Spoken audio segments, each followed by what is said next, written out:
Imagine living in a small cabin by a serene pond, surrounded by nature and the tranquility it brings.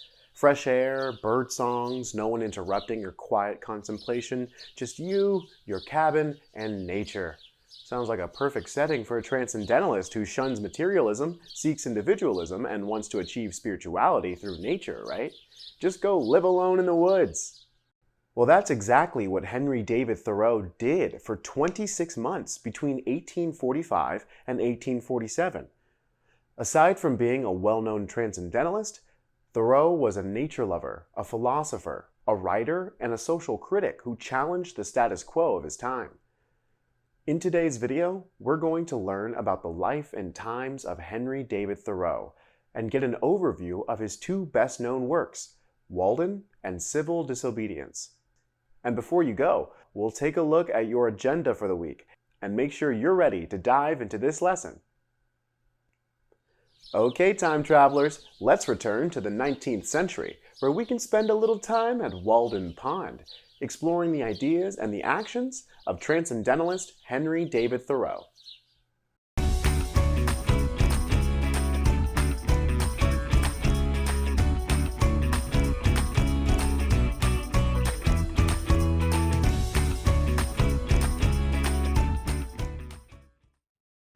Henry David Thoreau was born in Concord, Massachusetts in 1817. His father was in the pencil-making business, but young Thoreau had other interests. He enjoyed writing and spending time in nature. He excelled as a student, and he went on to study at Harvard.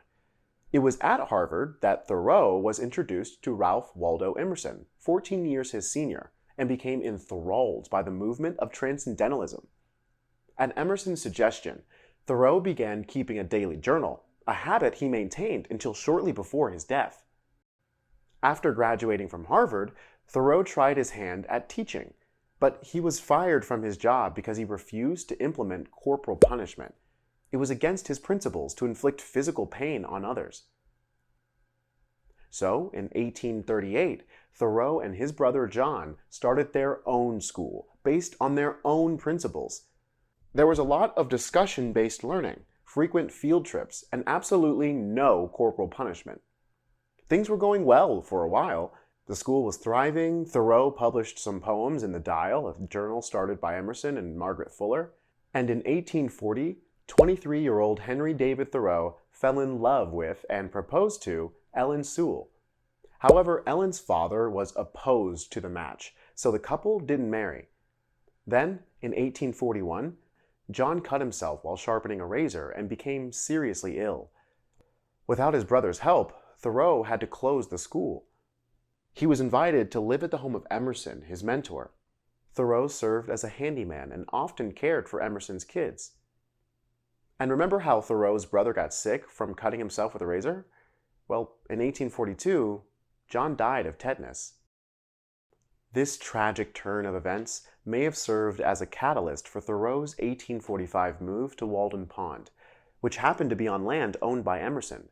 He borrowed an axe, cut down trees, built a small cabin, and planted a garden from which he would eat for the next couple of years. In Thoreau's own words, "I went to the woods because I wished to live deliberately, to front only the essential facts of life, and see if I could not learn what it had to teach, and not, when I came to die, discover that I had not lived." You recall that transcendentalists promote solitary contemplation in nature and find a divine spirit among all living things. However, you won't find many transcendentalists who moved out to the woods all alone. But this is the kind of guy Thoreau was. He was all in, not just a man of ideas, but a man of action. And he was also a man of action when it came to things he did not agree with. Thoreau was passionately opposed to the institution of slavery. And when Texas became a slave state and opened the door for the westward expansion of slavery, and America entered into war with Mexico, he was incensed. As an American citizen, Thoreau felt like he could not support his government when it had policies that allowed for things he considered atrocities. So he took a stand, not just with words, but with actions.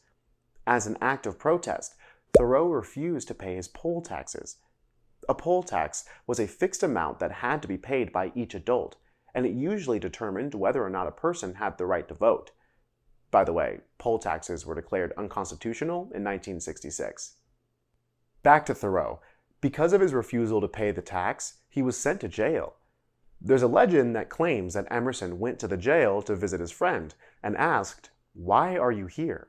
To which Thoreau replied, "Why are you not here?"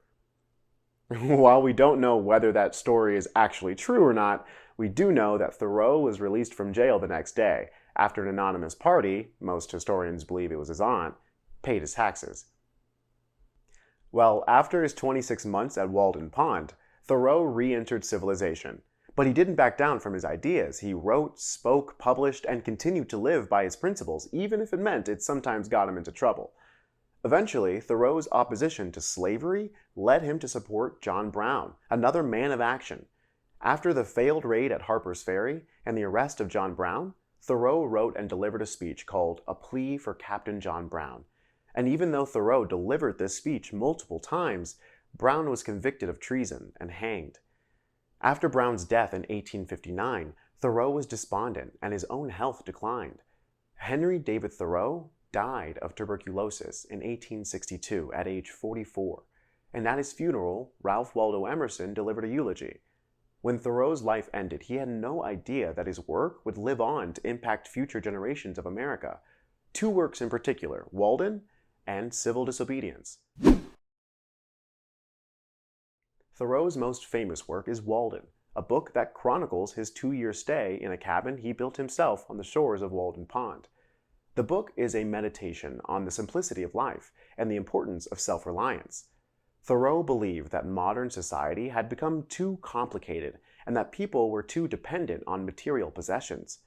While many Americans were pursuing wealth and the American economy was shifting rapidly towards manufacturing and transportation, Thoreau was actively pursuing the notion that true success came from a life of simplicity and self-reliance. In a nutshell, that's transcendentalism. Thoreau's essay, Civil Disobedience, was published in 1849, and it has become one of the most influential pieces of political philosophy in American history. The essay argues that individuals have a moral duty to disobey unjust laws in a civil, nonviolent manner. Thoreau's argument is based on the idea that the individual conscience is superior to the laws of the state. He believed that when a law is unjust, it is the duty of the individual to disobey it and work to change it. Although civil disobedience did not change history during Thoreau's lifetime, it has had a significant influence on many civil rights movements in American history, including the suffragette movement, the labor movement, and the civil rights movement of the 1960s.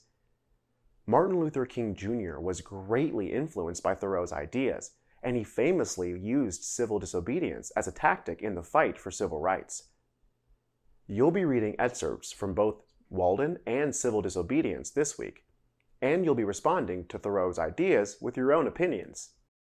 Let's take a look at what will be expected of you this week as you learn about Henry David Thoreau. This week, you'll have daily PDF readings and activities based on the life and times of Thoreau, and excerpts from both Walden and Civil Disobedience. Of course, that will be followed each day by some online practice, and on day 5, you'll answer reflection questions, refresh your writing skills, take an online assessment, and complete a culminating assignment that requires you to write a critical analysis of Thoreau's Civil Disobedience.